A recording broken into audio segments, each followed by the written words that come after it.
Hi friends, welcome to VSV Lux. உங்கள் அனைவருக்கும் எனது அன்பு வணக்கம். இன்றைக்கி நம்ம மீல் மேக்கர் கிரேவி செய்யலாமா? பார்க்கும்போதே பாருங்கள், சாப்பிட்ணுன்னு தோணும். அந்த அளவுக்கு டேஸ்ட்டும் ரொம்ப ரொம்ப அருமையாக இருக்குங்க. நம்ம சாதத்தோட, சப்பாத்தியோட, இட்லி, தோசையோட அவ்வளோ அருமையாக இருக்கும் சாப்பிட்றதுக்கு. நீங்கள் எத்தனையோ தடவை மீல் மேக்கர் கிரேவி பண்ணியிருக்கலாம். ஆனால் இந்த மெத்தடில் நீங்கள் பண்ணி பாருங்களேன், வீட்டில் எல்லாருக்கும் பிடிக்கும், உங்களுக்கும் ரொம்பவே பிடிக்குங்க. அந்த மீல் மேக்கரை நம்ம கொஞ்சம் வறுத்து போடுவோம், அப்போது அந்த டேஸ்ட்டு ரொம்ப கூடுதலாக இருக்குங்க. கண்டிப்பாக இந்த வீடியோவை ஸ்கிப் பண்ணாமல் பார்த்து செஞ்சு பாருங்கள். இப்போது நம்ம அந்த மீல் மேக்கரை வெந்நீரில் போட்டு கொஞ்சம் ஊற வைக்கலாம். வெந்நீர் நல்லா சூடானதுக்கப்புறம் இதுக்கு தேவையான அளவு உப்பு போட்டு கலந்து விட்டுட்டு கொதிக்கிறப்போ நம்ம எடுத்து வச்ச மீல் மேக்கரை போட்டு மீல் மேக்கரை கொதிக்க ஆரம்பித்த பிறகு ஸ்டவ் ஆஃப் பண்ணி ஒரு 10 நிமிஷம் அப்படியே விட்டுறணுங்க. இந்த மாதிரி செய்து தான் நம்ம மீல் மேக்கரில் என்ன வேணாலும் பண்ணலாம். பிரியாணி பண்ணணுமோ இல்லைன்னா கிரேவி பண்ணணுமோ எது வேணாலும் இந்த மெத்தடில் ஃபஸ்ட்டு பண்ணிட்டு தான் அதுக்கப்புறம் பண்ணணும். இப்போ ஸ்டவ் ஆஃப் பண்ணிட்டு 10 நிமிஷம் அப்படியே இருக்கட்டுங்க. இருந்ததுக்கப்புறம் நல்லா வடிகட்டிக்கலாம். இப்போ வடிகட்டி எடுத்துக்கிட்டு அதில் எக்ஸ்ட்ரா தண்ணி இருந்தால் பிழிஞ்சு எடுத்துக்கணுங்க.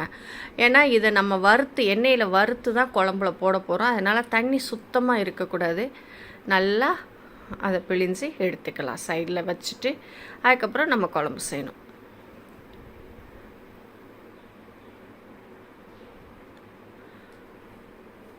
ஃபஸ்ட்டு இது வறுத்துக்கணுங்க. வறுக்கிறதுக்கு ஒரு குளிக்கரண்டி அளவு நான் எண்ணெய் விட்டுருக்கேன். இதில் மிளகாத்தூள் நான் வீட்டில் அரைச்ச காஷ்மீரி மிளகாவத்தூளும் சாதா மிளகாவத்தூளும் சேர்ந்து அரைச்சதுங்க. ரொம்ப காரம் இருக்காது, ஆனால் கலர் நல்லா இருக்கும். அதனால் 1 ஸ்பூன் நான் போடுறேன். உங்கள் வீட்டில் என்ன மிளகாத்தூள் இருக்கோ அதுக்கேற்ற மாதிரி போட்டுக்கோங்க. கொஞ்சம் மஞ்சத்தூளும் போட்டுக்கோங்க. இப்போ நம்ம பிழிஞ்ச இதையும் போடலாம். ஆனால் பாருங்கள், இன்னும் கொஞ்சம் தண்ணி அதில் இருந்த மாதிரி இருக்குது. அது நல்லா பிழிஞ்சு விட்டுட்டு அதுக்கப்புறம் நம்ம எண்ணெயில் போட்டு வறுத்துக்கலாம். சுத்தமாக தண்ணி இல்லை அப்படின்னா தான் அது நல்லா வறுபடுங்க. அதனால தான் சுத்தமாக தண்ணியை பிழிஞ்சு எடுத்துடணும். இப்போ நம்ம மீடியமில் வச்சு இதை நல்லா வறுத்து எடுத்துக்கலாம். இப்படி வறுத்து போடுறதுனால இந்த மீல் மேக்கர் சாப்பிட்றவும் ரொம்ப டேஸ்ட்டாக இருக்கும். அதே மாதிரி கிரேவியில் போடுறப்பவும் அந்த குழம்பும் ரொம்ப ரொம்ப டேஸ்ட்டாக இருக்குங்க. இந்த மெத்தடில் நீங்கள் கண்டிப்பாக ட்ரை பண்ணி பாருங்கள். இப்போ நல்லா வறுபட்டுருச்சு. இதை எடுத்து நம்ம ஓரமாக வச்சுட்டு குழம்பு தாளிக்கலாம். நான் மண் சட்டியில் தான் இன்றைக்கி குழம்பு செய்ய போகிறேன். இதுக்கு நல்லெண்ணெய் ஒரு குளிக்கரண்டி ஊற்றிருக்கேங்க. இப்போ இதில் மசாலாலாம் நம்ம சேர்த்துக்கலாங்க. பட்டை, கிராம்பு, ஏலக்காய், சோம்பு இதெல்லாம் நல்லா பொரிஞ்சு வந்ததுக்கப்புறம் 2 பெரிய வெங்காயம் இப்படி சின்ன சின்னதாக கட் பண்ணி வச்சுருக்கேன். இதையும் போட்டு கலர் சேஞ்ச் ஆகிற அளவுக்கு நம்ம அதை நல்லா வதக்கி விட்டுக்கணுங்க. வெங்காயம் நல்லா வதங்கி வந்தால் தான் அந்த குழம்போட டேஸ்ட் நல்லா இருக்குங்க. இந்த அளவுக்கு நல்லா வதங்கினதுக்கப்புறம் இந்த ஸ்பூன் வச்சு 1/2 ஸ்பூன் நான் இஞ்சி பூண்டு சேர்த்துக்கிறேங்க. இஞ்சி பூண்டு அதிகமாக சேர்த்துற வேண்டாம், இந்த அளவு போதுங்க. இதை நல்லா வதக்கி விட்டுறலாம். இஞ்சி பூண்டு எப்போவுமே பச்சை ஸ்மெல் சுத்தமாக இருக்கக்கூடாது, அப்படின்னா தான் குழம்பு நல்லாயிருக்கும். நல்லா வதங்கினதுக்கப்புறம் 2 தக்காளியை நான் மிக்சியில் இந்த மாதிரி அரைச்சி வச்சுருக்கேன். இப்போ இதையும் ஊற்றி வதக்கிக்கலாம். இதுவுமே வதங்கி ஒரு எண்ணெய் பிரியிற ஸ்டேஜில் நம்ம ஸ்டவ்வை சிம்மில் வச்சுட்டு நம்ம மசாலா சேர்க்கணுங்க. மசாலா சேர்க்குறப்ப மட்டும் நம்ம ஸ்டவ்வை சிம்மில் தான் வைக்கணும். இதோட நம்ம புதினா, கொத்தமல்லியும் கொஞ்சம் போட்டு வதக்கிக்கலாம்.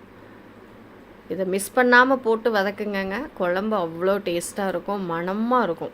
கொதிக்கிறப்பமே அவ்வளோ ஸ்மெல் இருக்கும். இப்போ நம்ம மசாலா சேர்த்துக்கலாம். அதே சில்லி பவுடர் தான் நான் 1 டேபிள் ஸ்பூன் சேர்த்துக்கிறேன். இது காரம் கம்மியாக இருக்குங்க. 1 டேபிள் ஸ்பூன் கொரியாண்டர் பவுடர் சேர்த்துக்கிறேன். 1/2 டேபிள் ஸ்பூன் கரம் மசாலா தூள் சேர்த்துக்கிறேன். 1/4 டேபிள் ஸ்பூன் வறுத்து அரைச்ச சீரகத்தூள், 1/4 டேபிள் ஸ்பூன் மிளகுத்தூள். இதையெல்லாம் நல்லா எண்ணெய் பிரிஞ்சு வர்ற மாதிரி வர்ற அளவுக்கு நம்ம வதக்கி எடுத்துக்கணும். மசாலா நல்லா வதக்குனாதாங்க குழம்பு டேஸ்ட்டே நல்லாயிருக்கும். பாருங்கள், எண்ணெய் பிரிஞ்சு வந்து நல்லா வதங்கி வந்துருச்சு. இதில் 1 டேபிள் ஸ்பூன் அளவுக்கு தயிர் விட்டுக்கிறேங்க. மிஸ் பண்ணாமல் இந்த தயிரையும் சேர்த்துக்கோங்க. புளிப்பே இல்லாத தயிரை சேர்த்துக்கோங்க. இதையும் நல்லா வதக்கி விட்டு இந்த அளவுக்கு எண்ணெய் பிரிஞ்சு வர்ற வரைக்கும் வதக்கிக்கலாம். இப்போ நம்ம வறுத்து வச்ச அந்த மீல் மேக்கரை உள்ளார போட்டு நல்லா கலந்துக்கலாம்.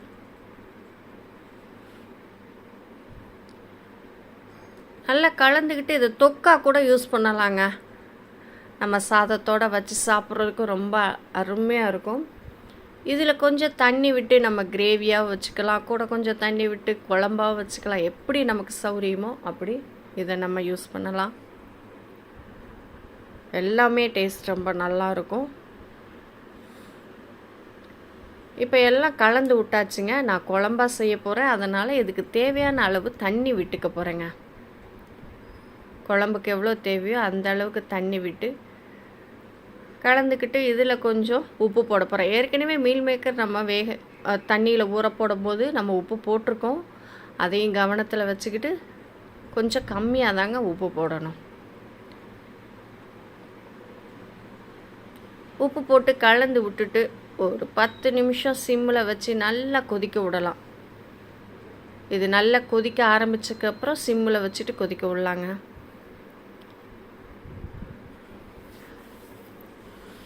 இப்போ பாருங்கள், நல்லா கொதித்து எண்ணெய் பிரிஞ்சு வந்திருக்கு. இப்போ நம்ம கொஞ்சம் கஸ்தூரி மேத்தி அதையும் போட்டு ஒரு 5 நிமிஷம் வச்சிடலாம்.